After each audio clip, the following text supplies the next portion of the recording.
जिंदगी से भागते भागते थक गई थी मैं। समझ ही नहीं पा रही थी आखिर मेरी मंजिल थी क्या। लेकिन मैं मरना नहीं चाहती थी, मुझे अपने परिवार के लिए जीना था।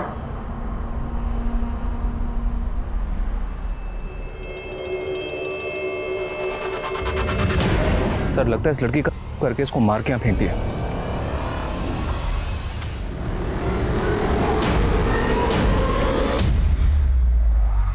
मैम मैं जानती हूँ क्या करते वक्त इंसान अपनी परवाह करना भूल जाता है, लेकिन मुझे जिंदगी कभी रास ही नहीं आई।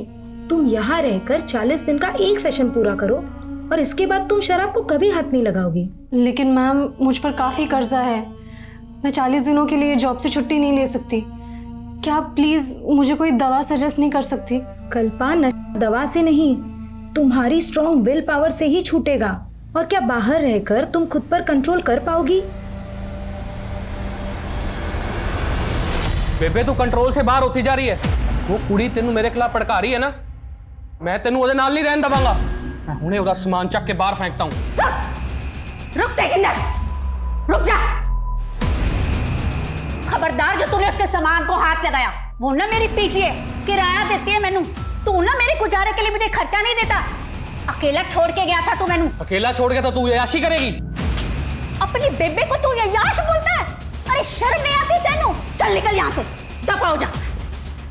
बेबे तू उस लड़की के लिए मेरी इज्जत तार रही है ना, देख लूंगा तुझे। खस मानू खानिया। आंटी क्या हुआ ये तेजिंदर भैया इस तरह? अरे नाम मत ले उस कुत्ते का, सारे मूड की ना बैंड बजा के चला गया। चिल्ला चिल्ला के ना मेरा गला सूख गया है। तू जुगाड़ लाई है?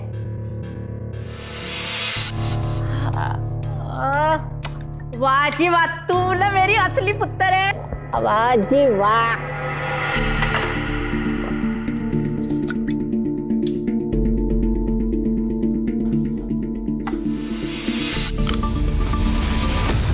कल्पा, नशा दवा से नहीं, तुम्हारी स्ट्रॉन्ग विल पावर से ही छूटेगा।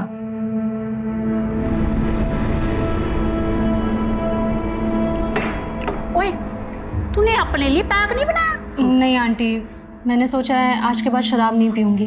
ओह, बुखार तो नहीं हो गया तेनू? नहीं आंटी, मजाक नहीं कर रही। शराब की लत ने मुझे खुद से, अपनी फैमिली से दूर कर दिया। लेकिन अब मैं बदलना चाहती हूँ। और आंटी मैं चाहती हूँ कि आप भी शराब छोड़ दो। अरे पुत्र, अब तो ये शरीर छोड़ने का वक्त आ गया। अब तेरे अंकल जी थे ना तब तक। आंटी इसी गलतफहमी के कारण मैंने भी पीना शुरू किया था कि शराब पीकर मैं अपने सारे गम भुला दूंगी। लेकिन यही सोचकर हम सबसे बड़ी गलती करते हैं आंटी। एक काम कर, तू ना आज मेरे नाल आखिरी बार शराब पी ले। नहीं आंटी, आज शाम को अपनी बस है। थोड़ी सी पी ले मेरे खातिर। पहले शराब नू बस कर, फिर अपनी बस पकड़ के चले जाना। क्यों? मैं एक परवानी की तरह थी, जानती थी आग से खेलूंगी तो जल जाऊंगी। लेकिन फिर भी ये खेल रुक ही नहीं रहा था।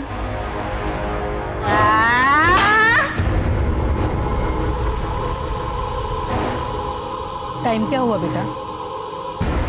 8:30 हो रहे आंटी। सर दर्द से फटा जा रहा है। एक काम करना, कंडक्टर से पूछना कि खाने के लिए बस कब रुकेगी। प्लीज बेटा। ठीक है आंटी।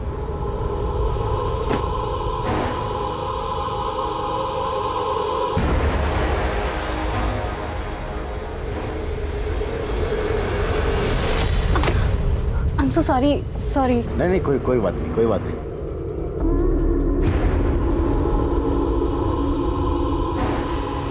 भैया ये डिनर के लिए गाड़ी कहाँ रुकेगी? बस 10-15 मिनट में गुलशन ढाबा पहुंचने वाली है, बस वहीं रुकेगी। Okay, thank you.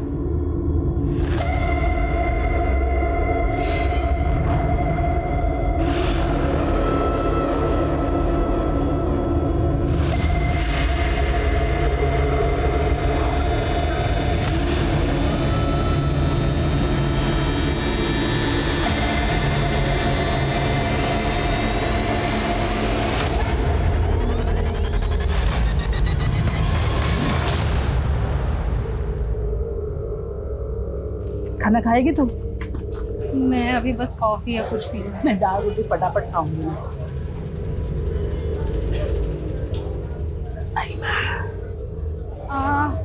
आंटी मैं अभी आती हूँ। हाँ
पीछे हटो।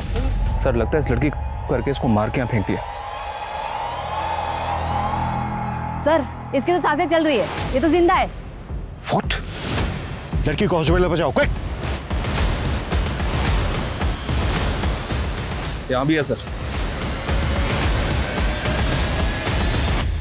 आगे कहीं भी नहीं है सर ब्लड ट्रेल यहीं तक है सर। यहीं पे ढेर सारा खून पड़ा हुआ है। हाईवे नजदीक है सर। हो सकता है सर लड़की करके उसको चलती गाड़ी से यहाँ फेंक दिया। लड़की की कंडीशन देख के ऐसा लग रहा है कि जैसे बहुत ही हैवानियत के साथ उसको हुआ है। Right sir. क्रिमिनल्स को लगा होगा कि लड़की मर गई, लेकिन लड़की सरवाइव कर गई। लड़की का होश में आना बेहद जरूरी है, क्योंकि ये लड़की हमें बता सकती है कि उसके साथ ये दरिंदगी किसने की है। Right sir. ऑफिसर वो लड़की कोमा में चली गई है। डॉक्टर इस लड़की का स्टेटमेंट लेना हमारे लिए बेहद जरूरी है। उस कंडीशन से बाहर कब आ पाएगी? फिलहाल ये बता पाना मुश्किल है। ये मिरेकल ही है कि वो इस कंडीशन में भी जिंदा है। उसकी गर्दन और शोल्डर पे कई फ्रैक्चर्स भी हैं। उसकी चोटों को देखकर लगता है जैसे वो एक सीरियस रोड एक्सीडेंट का शिकार हुई है। यहाँ लाई गई थी तो उसके कई जख्म सूखे हुए थे। मतलब कल रात लगभग 12 बजे के आसपास उसको ये जख्म दिए गए होंगे। अच्छा डॉक्टर, हमें लग रहा है कि लड़की के साथ भी किया गया है। हमें भी ऐसा लग रहा है। हमने सीमन सैंपल्स भी कलेक्ट किए हैं जो हमने जांच के लिए भेज दिए हैं, जिससे हमें पता लग जाएगा कि उसके साथ कितने लोगों ने किया है। पिछले 24 घंटे से वो लड़की जिंदगी से जूझ रही। हमें भी खुद को चैलेंज देना है। अगले 24 घंटे के अंदर हमें उस लड़की की पहचान पता करनी है, ताकि हमें यह पता चल सके कि वो लड़की उस जगह पर कैसे पहुंची और उसके साथ ये दरिंदगी किसने की। लेकिन सर हमें किसी भी थाने में उसकी कोई मिसिंग कंप्लेंट नहीं मिली। आसपास भी इंक्वायरी की लेकिन कुछ भी हासिल नहीं हुआ। हो सकता है सर वो लड़की इस एरिया की हो ही नहीं। भले ही वो लड़की इस एरिया की ना हो, पर उसके गुनहगार तो इस एरिया के हो सकते हैं। इस एरिया के जितने भी उठाए गए हिस्ट्री शीटर हैं सबको उठाओ, कुटो। कल्पा उठ जा बेटा, 8 बज गए। उठो उठो जल्दी, उठो ना बेटा।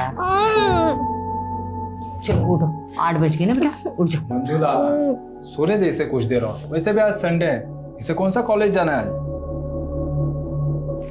पर पापा आप संडे को कहाँ जा रहे हो? फैक्ट्री में बड़ा ऑर्डर आया है। संडे का एक्स्ट्रा पार्टी कमाने का मुझे भी मौका मिला है। नहीं पापा, आप वैसे ही रोज ओवर टाइम करते हो। कम से कम संडे को तो आराम कर लिया करो। एक बेटी का बाप हूँ मैं। कल को तेरी शादी भी तो करनी है। नहीं, मुझे शादी नहीं करनी। बीए पूरा होते ही मैं भी जॉब करूंगी। मुझे आपका हाथ बटाना है। इतनी जल्दी मुझे विदा करने का मत सोचो आप लोग।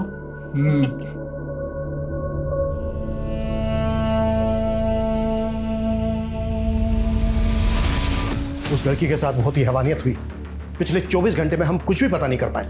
सभी पुलिस हेडक्वार्टर में लड़की का फोटो भेज दिया सर। न्यूज़पेपर्स और सोशल मीडिया में भी लोगों से अपील की कि अगर कोई इसे जानता है तो सामने आए। लेकिन तब तक हम चुपचाप नहीं बैठ सकते। उस लड़की के साथ इतनी ज्यादती हुई है कि वो कोमा में चली गई। जिंदगी और वक्त ठहर गया उसके लिए। अगले 24 घंटे में क्या क्या एक्शन लेने वाले हो टाइम फ्रेम करो। कैसे भी करके हमें उस लड़की की पहचान पता करनी है। Right sir.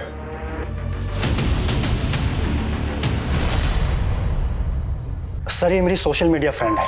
मैंने जैसे ही अखबार में इसकी फोटो देखी मैं यहाँ चला आया। रुखसत? हाँ सर, इसके सोशल मीडिया प्रोफाइल में यही नाम है इसका।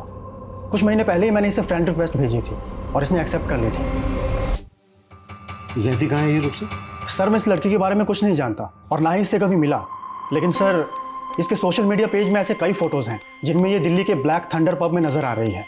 सर इन फोटोज़ को देखकर लगता है कि शायद इसका इस पब में काफ़ी आना जाना था। फिलहाल तुम जा सकते हो, अगर ज़रूरत पड़ी तो हम तुम्हें दोबारा बुलाएंगे। जी सर। मनीष सर, एक तरफ तो ये लड़का कह रहा है कि उस लड़की से कभी मिला तक नहीं था, और दूसरी तरफ उस लड़की के लिए इसका इतना कंसर्न। देखो इसको, और रुक सकते हैं सोशल मीडिया अकाउंट से लिंक्ड मोबाइल नंबर और उसकी पर्सनल डिटेल पता करवाओ। तब तक दिल्ली के ब्लैक थंडर पब जाते हैं, शायद वहां से उस लड़की के बारे में कुछ पता चल जाए।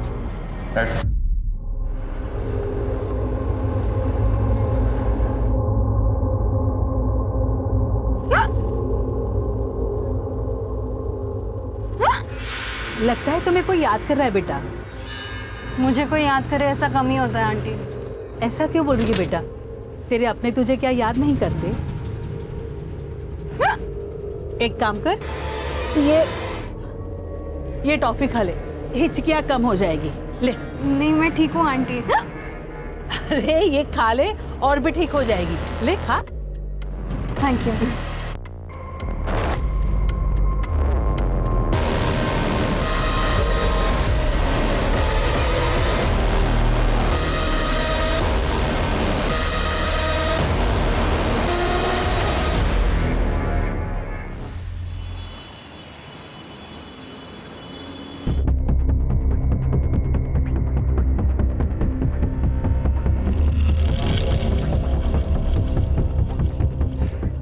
Yes sir, how can I help you? Inspector Abhimanyu Jindal, Rajasthan police. इस लड़के का इस पब में काफी आना जाना है। कौन है ये? सर ये कल्पा है। कल्पा? हाँ सर, हमारे इसी पब में काम करती है। She is a waitress. Kalpa यहाँ दिल्ली में काम करती है, तो फिर वो यहाँ से 90 किलोमीटर दूर भिवाड़ी कैसे पहुंची है? सर ये सब तो मालूम नहीं, लेकिन वो कई दिनों से छुट्टी पर थी। रहती कहाँ है कल्पा? वैसे तो वो हिसार की रहने वाली है, लेकिन वो पोमिला आंटी के साथ पीजी रहती है, और पोमिला आंटी भी हमारे रेगुलर कस्टमर है। कल्पा इस पब की एक कस्टमर के यहाँ पीजी रहती है? सर कल्पा में हर किसी को अपना बनाने की क्वालिटी है, और सभी लोग उसे लाइक करते हैं यहाँ। और पोमिला आंटी से तो उसकी इमोशनल बॉन्डिंग हो गई थी। सर पोमिला आंटी अकेली रहती थी, इसलिए उन्होंने कल्पा को अपने साथ रख लिया था। ये सोशल मीडिया अकाउंट कल्पा का ही है? हाँ सर। तो फिर ये रुखसत के नाम से क्या है? सर एक्चुअली ये पोइट्री नेम है, और उसे शेरो शायरी का बहुत बड़ा शौक है, और वो अलग ही मूड की लड़की है। इस उम्र में भी उसके बातों में डेप्थ है। अब जिंदगी पे मौत भारी है, मुझे गले लगा लो, अब रुखसत की बारी है। अब सॉरी मैम, वो मेरी फ़ोन की बैटरी चली गई थी, नया शेर भूल ना जाओ तो इसीलिए मैंने लिख दिया। I am so sorry. लेकिन तू ऐसे थॉट्स लाती कहाँ से कल्पा? दर्द को जुबान दे दो तो शेर भी बन जाते हैं। लेकिन तेरे दर्द सिर्फ तुझे शायर नहीं, तुझे शराबी भी बना रहे हैं। सर उसे शराब की बहुत बुरी लत लग गई थी। कुछ तो ऐसा था जो उसे अंदर ही अंदर परेशान कर रहा था।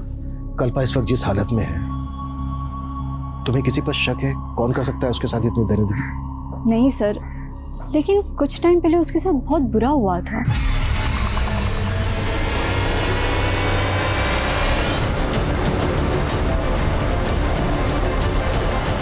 किसने किया था ये सब उसके साथ? सर ये हरकत किसने की थी इसका तो पता नहीं चला, लेकिन मैंने कल्पा को कहा था पुलिस कंप्लेंट करने के लिए, लेकिन शर्म की वजह से उसने की नहीं, और उसे रियलाइज़ भी हुआ कि ये सब कुछ उसकी ड्रिंकिंग की वजह से हुआ है। उसने मन बना भी लिया था कि वो शराब छोड़ देगी। क्या कल्पा हो गया? कल्पा इतने दिन से गायब है, आपने जानने की कोशिश नहीं की कि वो कहाँ गायब है? सर वो तो अपने परिवार वालों से मिलने गई थी। कहाँ रहता है कल्पा का परिवार? हिसार में। 4 तारीख को वो अपने भाई से फोन पे बात कर रही थी और उनका प्रोग्राम बन गया। भैया एक तो मुश्किल से आप मेरा फ़ोन उठाते हो, और ऊपर से माँ से भी बात नहीं करवा रहे। मैंने पहले ही बोला है मैं बाहर हूँ, और वैसे भी माँ तुझसे कोई बात नहीं करना चाहती। ठीक है, तो मैं घर जाके माँ से मिलती हूँ। घर आने की कोई जरूरत नहीं है। क्यों जरूरत नहीं है? वो मेरा भी घर है, और आप मुझे माँ से मिलने से नहीं रोक सकते। दरअसल उसकी अपने भाई से बनती नहीं थी। क्यों नहीं बनती? ये उनकी पर्सनल बात है, और कल्पा ने मुझे कभी कुछ नहीं बताया। वो 5 तारीख को बस से हिसार के लिए निकल गई। कश्मीरी गेट से उसकी 5 बजे बस थी। अगर वो हिसार के लिए निकली थी तो फिर भिवाड़ी कैसे पहुंच गई? ये मैं कैसे कह सकती हूँ? अब हमें कल्पा के परिवार का एड्रेस दीजिए। मेरे पास कोई एड्रेस नहीं है। कल्पा आपके यहाँ पीजी रहती थी, आपने उसका कोई तो आईडी प्रूफ लिया होगा? नहीं सर, हाँ वो मुझे किराया देती थी, लेकिन हमारा रिश्ता तो माँ बेटी जैसा था, और उसके साथ इतना सब कुछ हो जाएगा। सर मैं उससे मिलना चाहती हूँ। एक कांस्टेबल को कश्मीरी गेट भेजकर ये पता करवाओ कि 5 तारीख की शाम को कल्पा ने वहां से किसी बस में बोर्ड किया था क्या? और ये भी पता करवाओ कि कल्पा हिसार जाने वाली थी, वो हिसार नहीं पहुंची, तो उसकी फैमिली ने उसको ढूंढने की कोशिश करनी थी।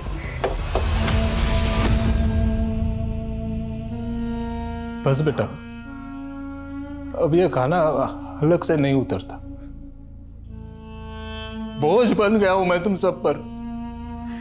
ऐसा मत बोलो पापा, आपके 2 बच्चे हैं, मैं और सोम भैया, हम दोनों आपके 2 बाजू बनेंगे। ये सब बातों का कोई फायदा नहीं है कल्पा। ये दिन रात जिस फैक्ट्री मालिक के तलवे चाटते रहे, उसने मुआवजे के नाम पे 2 महीने की तनख्वाह पकड़ा दी, और फिर ये उसके ऊपर केस भी नहीं कर रहे। बड़े लोग हैं बेटा, ये कोर्ट कचहरी के चक्कर में पड़ेंगे तो हमारा जीना मुश्किल कर देंगे। वो जीना वैसे भी मुश्किल हो गया है हमारा, आपके हाथ भी गए और नौकरी भी। तो फिर आपकी क्या रिस्पॉन्सिबिलिटी है भैया? पापा को कोसने के अलावा आप अपने लिए कोई जॉब क्यों नहीं देखते? तुझे जॉब मिल गई तो मुझे ज्यादा अकड़ मत दिखा, समझी ना? और वैसे भी मैं कोई ऐसी वैसी जॉब नहीं करूंगा जहां इनकी तरह मुझे किसी के तलवे चाटने की जरूरत पड़े। पापा आप बिल्कुल परेशान मत होइए, मैं इतना कमाने लगी हूँ कि सब कुछ संभालूंगी। पापा प्लीज आप, पापा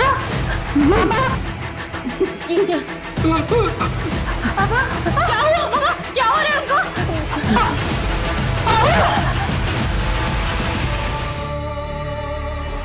सर ये कश्मीरी गेट बस स्टैंड की फुटेज है। 5 अक्टूबर की शाम को कल्पा ने दिल्ली से जयपुर जाने वाली बस पकड़ी थी, जबकि पौमिला ने हमें बताया था कि कल्पा उस शाम को हिसार जाने वाली थी।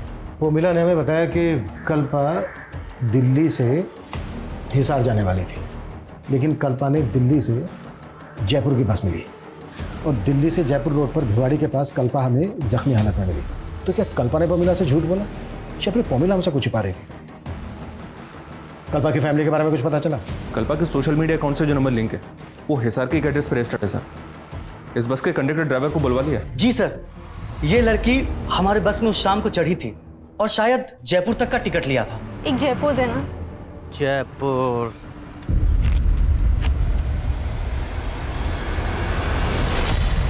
ये लड़की जयपुर जा रही थी, तो फिर हमें जख्मी हालत में भिवाड़ी में कैसे मिली? सर मुझे कुछ समझ नहीं आ रहा सर। वो है इस लड़की के साथ। देख अगर कुछ भी छिपाया ना हमसे तो। हम कुछ नहीं छिपा रहे हैं सर, लेकिन हाँ सर, जयपुर पहुंचने पर हमें एक सवारी का बैग मिला था। सर वो बैग हमने जयपुर बस स्टैंड के लगेज रूम में जमा करवा दिया था। हमारी बस रोजाना रात डिनर के लिए गुलशन ढाबे पर रुकती है, और गुलशन ढाबा भिवाड़ी से 15-20 किलोमीटर पहले ही पड़ता है। तू कह रहा है कि वो बस डिनर के लिए गुलशन ढाबा पर रुकी, वो लड़की बस से उतरी लेकिन वापस बस में नहीं चढ़ी? हमें ये याद नहीं है सर। उस बस में जो पैसेंजर ट्रैवल कर रहे थे सबकी डिटेल दे, हमें याद दिलाते हैं तुझे। सर ये लंबे रूट की बस है, हर रोज नई सवारी बैठती है, अब इतना याद कैसे रहेगा? तो अपनी याददाश्त पे जोर डाल। जब तक इसको सब कुछ याद नहीं आ जाता ना, जाने मत देना यहाँ से। और तेरे बस का ड्राइवर आने वाला था, वो आया क्यों नहीं अभी तक? कहाँ है वो? सर आज वो ड्यूटी पर नहीं आया था, लेकिन हमने उसे आने को बोला है। याद दिलाओ इसको। सर हमने क्या किया है सर? हमें क्यों पकड़ रहे हैं सर? सर उस लड़की की बॉडी पे जो सीमेंट सैंपल्स मिले थे उनमें से एक ही डीएनए मिला है। इसका मतलब सर उस लड़की एक ही है, और हम समझ रहे थे कि लड़की का हुआ है। चलते हुए हाईवे पे एक अकेला आदमी एक लड़की के साथ इतना कुछ करे और लड़की रिटेलिएट ना करे, पॉसिबल नहीं है। क्या वाकई में करने के बाद लड़की को जख्म दिए गए होंगे? सर आप ये कहना चाह रहे हैं कि लड़की के साथ जख्मी हालत में हुआ है? वो बस डिनर के लिए गुलशन ढाबा पे रुकी थी, वहां चलते हैं। सर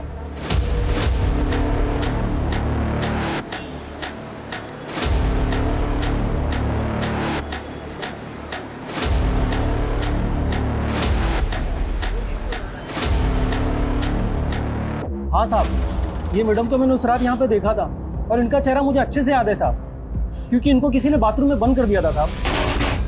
खोलो दरवाजा, कौन है वहां?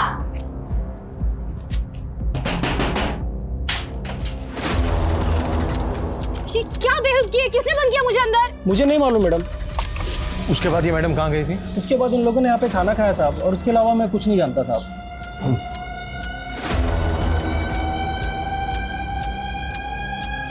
ये सीसीटीवी काम कर रहा है? जी साहब, काम कर रहा है। हमें 5 अक्टूबर की रात की फुटेज चेक करना, दिखाओ। हाँ साहब, आइए। हाँ शर्मा बोलो।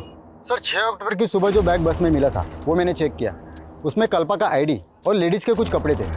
सर मुझे लगता है वो बैग कल्पा का ही है। कल्पा खुद से तो अपना बैग बस में छोड़ेगी नहीं, इसका मतलब ये है कि कल्पा के साथ जो कुछ भी हुआ है वो इसी सफ़र के दौरान हुआ है। साहब हमने कुछ नहीं किया साहब, हमें जाने दीजिए ना साहब।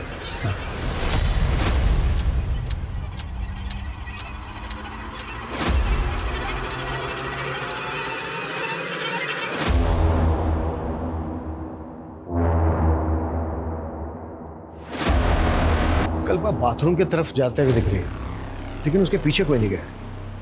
इसका मतलब यह है कि होटल की दूसरी तरफ से आकर किसी ने बाथरूम का दरवाजा बंद किया। होटल के बाकी स्टाफ को खंगालो, हो सकता है उनमें से किसी के हरकत है। जाओ।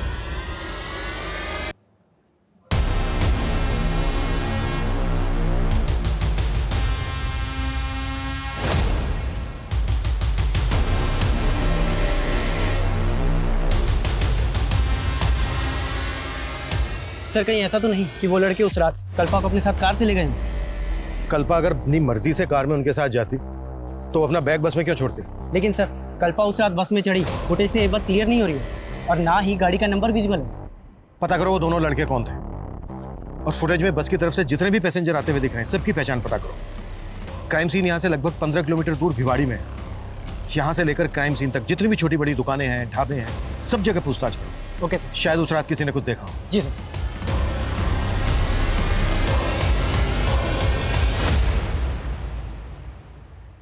मनीष, हिसार पहुंचे? मेरी बेटी के साथ इतना सब कुछ हुआ, कहाँ है वो? मुझे उसे मिलना है, मुझे। माँ जी, हेल्प करो। माँ जी संभालिए अपने आप। माँ जी संभालिए। माँ जी को कल्पा की बहुत फिक्र लगी रहती थी, और कल्पा भी पता नहीं किन लोगों की संगत में पड़ गई और शराब पीने लग गई, और कल्पा के साथ अब ये सब। पॉमेला ने हमें बताया था कि कल्पा हिसार आने वाली थी, यहीं पर। नहीं सर, कल्पा ने अपने भाई को भी ऐसा ही बताया था फोन पे। कहाँ है वो? बुलाइए उसे। सोम जी तो काम के लिए आउट ऑफ टाउन गए हुए, उन्होंने ऐसा हमें कुछ नहीं बताया। हमने सुना है कि सोम की कल्पा से बनते नहीं थे। नहीं सर, दोनों भाई बहन के बीच में ना सर बहुत प्यार था। पुलिस उस बस में ट्रैवल कर रहे पैसेंजर्स के साथ साथ उन 2 लड़कों की पहचान में भी जुट गई थी जो उस ढाबे में कल्पा के साथ देखे गए थे। लेकिन इस केस के कई और भी राजदार थे। जैसे जैसे ये केस आगे बढ़ रहा था, मीडिया में भी कल्पा को इंसाफ दिलाने की गूंज उठ रही थी। कितने साल से मैं तेरी शक्ल देखने के लिए तरस रही थी बेटा। माँ मुझे विश्वास नहीं हो रहा है कि आपने मुझसे बात करने के लिए फोन किया। मेरा बस चलता ना तो मैं तुझे यहाँ बुला लेती, लेकिन तेरे भाई के आगे मेरी एक भी नहीं चलती। लेकिन आप मेरे पास भी आकर रहना नहीं चाहती? सुना है तू शराब पीने लगी है, क्या ये सच है? वो माँ बोलना। अरे सुधा, मेरा फोन देखा क्या? माँ क्या हुआ? माँ बात तो करो। माँ हेलो।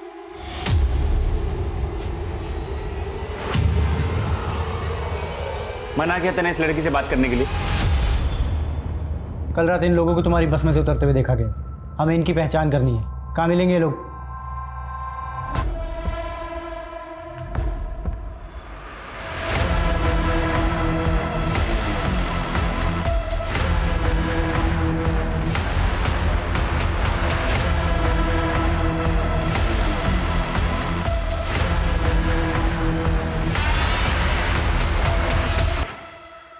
हाँ सर, इन लड़कों को मैं जानती हूँ।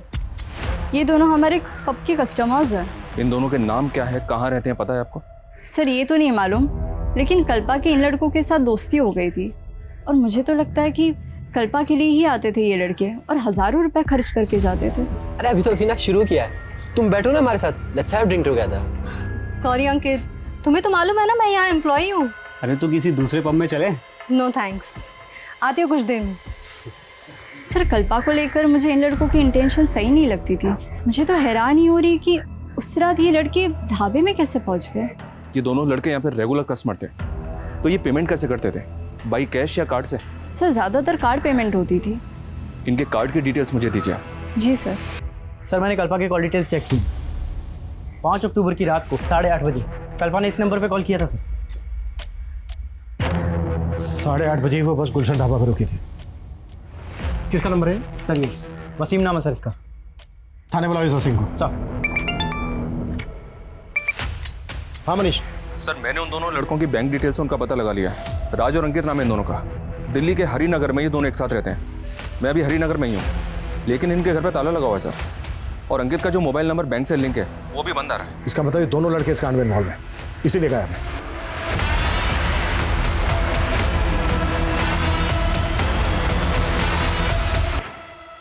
5 अक्टूबर की रात को उसके फोन से कॉल किया गया था तुझे, ये देख। 5 अक्टूबर। हाँ साहब, उस रात मुझे कॉल तो आया था, लेकिन नेटवर्क प्रॉब्लम की वजह से मुझे किसी की आवाज़ सुनाई नहीं दे रही थी। घुमा रहा है हमें? इन दोनों को भी जानता है ना तू? नहीं साहब, ना मैं इन दोनों को जानता हूँ, मैं ही उस लड़की को जानता हूँ साहब। मैंने कुछ नहीं किया साहब। लेके जाओ इसको, इसकी याददाश्त भी तेज करो। सर चल। साहब मैंने कुछ नहीं किया साहब मैंने कुछ नहीं किया।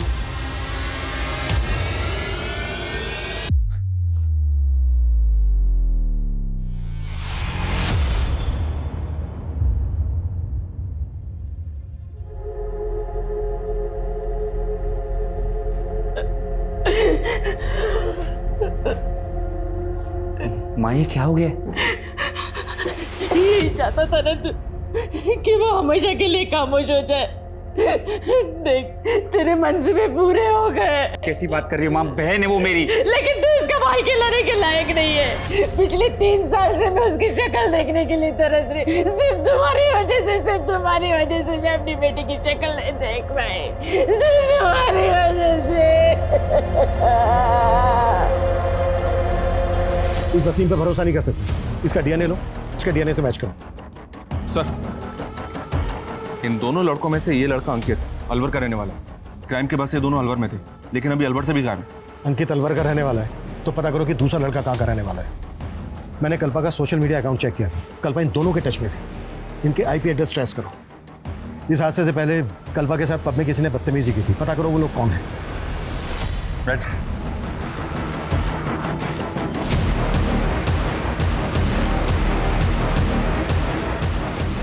पुलिस को ये बात समझ में नहीं आ रही थी कि अगर कल्पा हिसार के लिए निकली तो उसने बस जयपुर की क्यों पकड़ी। एक सवाल ये भी था कि कल्पा और उसके भाई के रिश्ते में खटास क्यों आई। एक सीधी साधी पारिवारिक सी लड़की शराब क्यों पीने लगी। पुलिस ये जानने में लगी थी कि कल्पा के साथ कौन कौन पैसेंजर्स ट्रैवल कर रहे थे। तभी राज और अंकित जो उसके साथ ढाबे में देखे गए थे, उनमें से राज को उसके नेटिव एड्रेस चंडीगढ़ से अरेस्ट कर लिया गया। उस रात हम अलवर गए हुए थे और दिल्ली वापस जा रहे थे साहब। इत्तेफाक से कल्पना हमें उस ढाबे पे मिल गई थी साहब। और फिर जबरदस्ती उसे अपनी कार में बिठाया और ले गए। सर हम उसके साथ ज़बरदस्ती कैसे कर सकते हैं सर? वो हमारी बहुत अच्छी दोस्त थी सर। हाँ सर, वो वहाँ बस से ही वापस गई थी।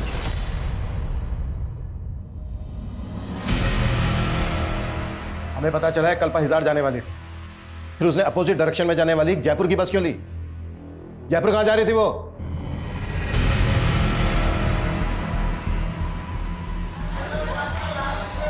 मैंने कभी अपनी ज़िंदगी की कदर की ही नहीं, हमेशा माँ का दिल दुखाया। एक्चुअली उन्हीं से मिलने हिसार जाने वाली थी, लेकिन फिर सोचा अब मैं माँ से तभी मिलूँगी जब पूरी तरह से शराब पीना बंद कर दूँगी। इसीलिए मैं 40 दिनों के लिए जयपुर जा रही हूँ, नवज्योति मुक्ति केंद्र। कल्पा बहुत पॉजिटिव लड़की थी, उससे बात करके हमेशा पॉजिटिव वाइब्स ही आती थी। हम उसके साथ ऐसा करने की सपने में भी नहीं सोच सकते साहब। फिर तुम दोनों गायब क्यों हुए थे? हम डर गए थे साहब। डर इसलिए गए थे क्योंकि तुम दोनों भी इन्वॉल्व हो इस क्राइम में। रेपिस्ट के सैंपल्स हैं, डीएनए सैंपल्स हैं हमारे पास, तुम दोनों के भी सैंपल्स हैं, सब साफ हो जाएगा। डीएनए सैंपल्स लो इनके।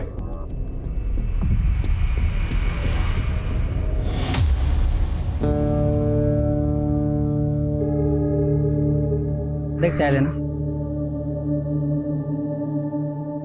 ये उस दिन काफी पुलिस दिखाई दे रही थी यहाँ।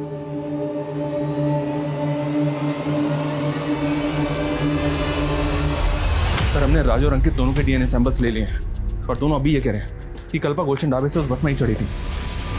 और दूसरी बात ये सर, मैंने जयपुर के नवजोत शिक्षा मुक्ति केंद्र से पता किया है, ये कल्पा 6 तारीख को 40 दिन के कोर्स के लिए वहाँ जाने वाली थी। तो कल्पा भिवाड़ी में मैं उस हालत में क्यों मिली? अगर ये दोनों लड़के सही बोल रहे हैं तो क्या बस का कंडक्टर और ड्राइवर झूठ बोल रहे हैं? बस के पैसेंजर्स की पहचान पता चली? जी हाँ सर, 2 आदमियों की पहचान हुई है। ये देखिए, ये बसंत है और ये योगी, इन दोनों को थाने बुलवा लिया है। सर मैं कल्पा की सोशल मीडिया अकाउंट चेक कर रहा था। सर कल्पा अपने पुराने पोस्ट में कई फोटोज में इस लड़के के साथ दिखाई दे रही है सर। और सर ये लड़का कल्पा को सोशल मीडिया पे काफ़ी मैसेज किया करता था, लेकिन कल्पा रिप्लाई नहीं करती थी। और सर 5 तारीख को भी ये देखिए सर, इसने कई मैसेज किए। कल्पा मैं तुमसे मिलना चाहता हूँ, प्लीज़ रिप्लाई करो। अगर तुम मुझसे नहीं मिली तो अच्छा नहीं होगा। साहिल, मैं तुम्हारे लिए अपने परिवार छोड़कर आई हूँ और तुम मुझे अकेला छोड़कर कहीं कहीं दिन गायब रहते हो। कल्पा मेरा काम जानती हो ना तुम। लेकिन साहिल, तुम मुझे अपनी फैमिली से मिलवाने वाले थे ना, तो क्या हुआ उसका? कल्पा मैंने बात की है उनसे, मैं उनको कन्विंस करने की पूरी कोशिश कर रहा हूँ। हाँ बस मुझे थोड़ा वक्त दो। हाँ सर, ये उस बस में थी, ये पीछे वाली सीट पे बैठी हुई थी सर। सर इसके साथ एक लेडी भी थी। दोनों को देख के ऐसा लग रहा था जैसे दोनों एक दूसरे को पहले से पहचानते हो। इनमें से देखकर बताओ कौन थी वो? ये नहीं सर। ये सर ये। तुम्हें ऐसा क्यों लगा? कल्पा इस औरत को जानती होगी? सर पूरी बस खाली पड़ी थी और फिर भी दोनों एक साथ एक ही सीट पे बैठी थी। ये बस गुलशन ढाबे पर रुकी थी। अच्छी तरह से याद करके बताओ, क्या ये औरत वापस उस बस में चढ़ी थी वहां से? सर उतना तो याद नहीं आ रहा सर। हाँ सर, ये लड़की उस ढाबे के बाद बस में चढ़ी थी। शायद गैस वैस का कोई प्रॉब्लम था इसे, तो एक औरत ने इसे कोई तो गोली दी थी। ये टॉफियाँ खा ले, हिचकियाँ ठीक हो जाएगी। ले। नहीं आंटी, मैं ठीक हूँ। अरे ये खाएगी तो और भी ठीक हो जाएगी। ले। सर हो सकता है वो नशे वशे की गोली। तो तुम्हें उस औरत पे शक है? नहीं सर, पहले शक नहीं था, लेकिन अब ये सब पता चलने के बाद तो शक हो रहा है सर। और गुलशन ढाबे से थोड़ा दूर जाने के बाद मुझे एक लड़की के चीखने की आवाज़ सुनाई दी थी, और तब मैंने देखा तो वो बस में वो लड़की नहीं थी, लेकिन हाँ दूसरी सीट पर वो औरत आंखें बंद करके बैठी हुई थी। अगर ऐसा था तो तुमने बस क्यों नहीं रुकवाई? सर उस वक्त मुझे कुछ समझ में नहीं आया, लेकिन ये ज़रूर है कि मैंने किसी की चीखने की आवाज़ सुनी थी। हमने कोई भी चीख की आवाज़ नहीं सुनी थी सर। तो पैसेंजर बस झूठ बोल रहा है? सर हमें नहीं पता कि वो ऐसा क्यों बोल रहा है, लेकिन हमने कोई चीख नहीं सुनी। बसंत और एक दूसरे पैसेंजर का कहना है कि गुलशन ढाबा पे कल्पा वापस बस में चढ़ी थी, लेकिन तू शुरू से कह रहा है कि वो बस से उतरी थी लेकिन बस में चढ़ी नहीं वापस। सर मैंने कहा था कि मुझे याद नहीं है कि वो बस में चढ़ी या नहीं चढ़ी। तेरी याददाश्त को हम अच्छे से ठीक करते हैं। 10 सालों। सर ये लड़का साहिल है। कल्पा इस लड़के से प्यार करती थी, लेकिन हम नहीं चाहते थे वो इस लड़के से शादी करे। भैया समझने की कोशिश करो, मैं साहिल के बिना जिंदा नहीं रह सकती। बस कर। आज अगर तेरे पापा जिंदा होते ना, तो वो भी दूसरे समाज के लड़के के साथ तेरी शादी नहीं होने देते। लेकिन कल्पा अपने मर्जी की मालिक थी। वो इस लड़के के लिए हमें छोड़कर दिल्ली चली गई। फिर उसे बाद में एहसास हुआ कि हम सही थे। इस लड़के ने कल्पा के साथ किया क्या था? सर धोखा दिया था। ये लड़का पहले से ही शादीशुदा था। तुमने समझ के रखा है मुझे? हाँ, मैंने तुम्हारे लिए अपनी फैमिली से बगावत की और तुमने मुझे इतना बड़ा धोखा दिया साहिल। मैं मानता हूँ मैं शादीशुदा हूँ, लेकिन मैं तुम्हें अपनी दूसरी बीवी बनाकर रख सकता हूँ। इसी गम में कल्पा ने शराब पीनी शुरू कर दी थी। माना कि उसने गलती की थी, लेकिन सोहम ने उसे कभी माफ नहीं किया, इसलिए अकेली ही अपना गम झेलती रही वो। सर मैं बस के बाकी पैसेंजर्स के बारे में पता करा था, तो मुझे वसीम के कांटेक्ट में रूही नाम की औरत का नंबर मिला। सर ये है रूही। सर ये वही औरत है जो कल्पा के साथ बस में थी। सर ना मैं झूठ बोल रही हूँ और ना वसीम। उस रात मेरे फ़ोन की बैटरी चली गई थी, तो मैंने उस लड़के के फ़ोन से वसीम को फ़ोन ज़रूर किया था, लेकिन नेटवर्क प्रॉब्लम था, इसलिए हमारी बात नहीं हो पाई थी। तुमने उस रात उस लड़की को कुछ खिलाया भी था? क्या नशा मिला था उसमें? कैसी बात कर रहे सर, मैं ऐसा कुछ क्यों करूँगी? वो लड़की जख्मी हालत में हमें भिवाड़ी में मिली। भिवाड़ी से थोड़ा दूर डोसा उतरी थी तुम, और वो लड़की पूरे रास्ते तुम्हारे साथ थी। देखो कुछ भी हमसे छिपाना मत। मैं कुछ नहीं छिपा रही सर, मैं उस लड़के के साथ बैठी ज़रूर थी, लेकिन बाद में मैं आगे की सीट पे चली गई थी।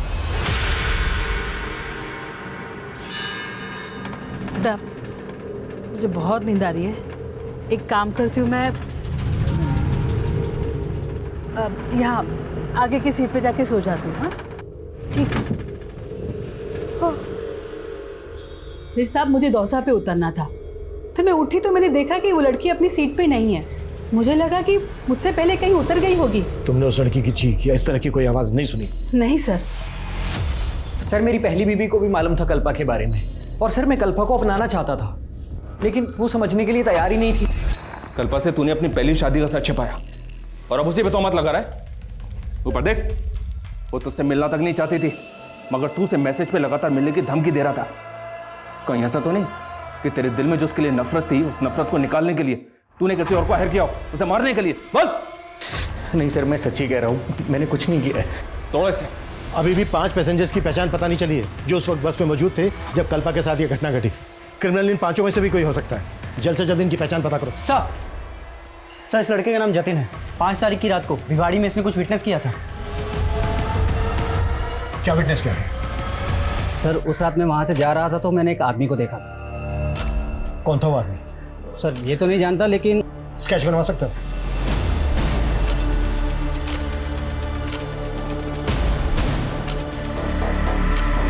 सर इसे मैं जानता हूँ, ये चने वाला बबलू है, बसों में चना बेचता है। सर उस रात हमारे बस में ये गुलशन ढाबा से चढ़ा था और दौसा में उतर गया था। कहाँ मिलेगा ये? साहब आपको मुझे देख के ऐसा लगता है कि मैंने ऐसा किया है, मुझे फंसाया जा रहा है साहब। मैंने कुछ नहीं किया, मैं बेकसूर हूँ साहब। ये घुमा फिरा के बात मत कर, कल पेश है तेरी कोर्ट में। जो किया है कबूल कर ले।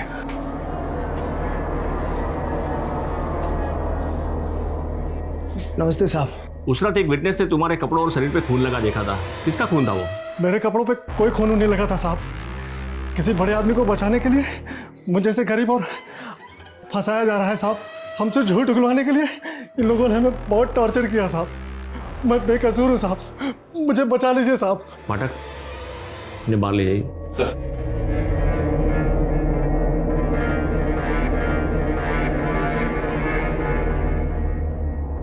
जिंदल सर, क्या ऐसा घिनौना क्राइम ये कर सकता है? सर हमने पता किया, उस आदमी आदमी ढाबे पे ही था और उस बस कंडक्टर का भी ये कहना है कि बस में भी था। वो बस कंडक्टर तो शुरू से ही अपना स्टेटमेंट बदल रहा है। और इस बबलू के खिलाफ कोई तुम्हारे पास एविडेंस है? सर हमने डीएनए करवाया है, बस रिपोर्ट आनी बाकी है। मुझे उस आदमी का डीएनए टेस्ट चाहिए जिसने इस बबलू के खिलाफ गवाही दी है, और मुझे नहीं लगता ये बबलू ऐसा क्राइम कर सकता है। मजिस्ट्रेट के ऑर्डर के बाद पुलिस ने इस केस को और बारीकी से स्टडी करना शुरू किया। उस रात बस में मौजूद सभी पैसेंजर्स के उन्होंने डिटेल्स निकाले और 10 से ज्यादा सस्पेक्ट्स के डीएनए सैंपल्स कलेक्ट किए। सर, अभी तक जितने भी सस्पेक्ट्स पकड़े गए थे सबकी डीएनए रिपोर्ट आ गई। इनमें से एक का डीएनए कल्पा की बॉडी पे मिले डीएनए से मैच करता है, और वो ये है सर।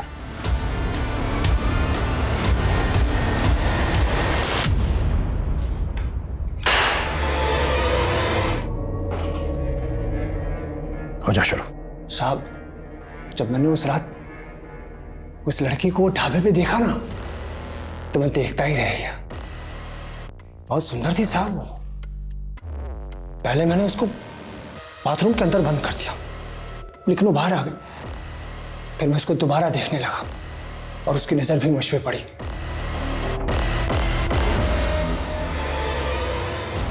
लेकिन मेरी नजर उसी पे टिकी हुई थी। मैं जानता था कि वो जिस बस से आई है उसी बस से वापस जाएगी।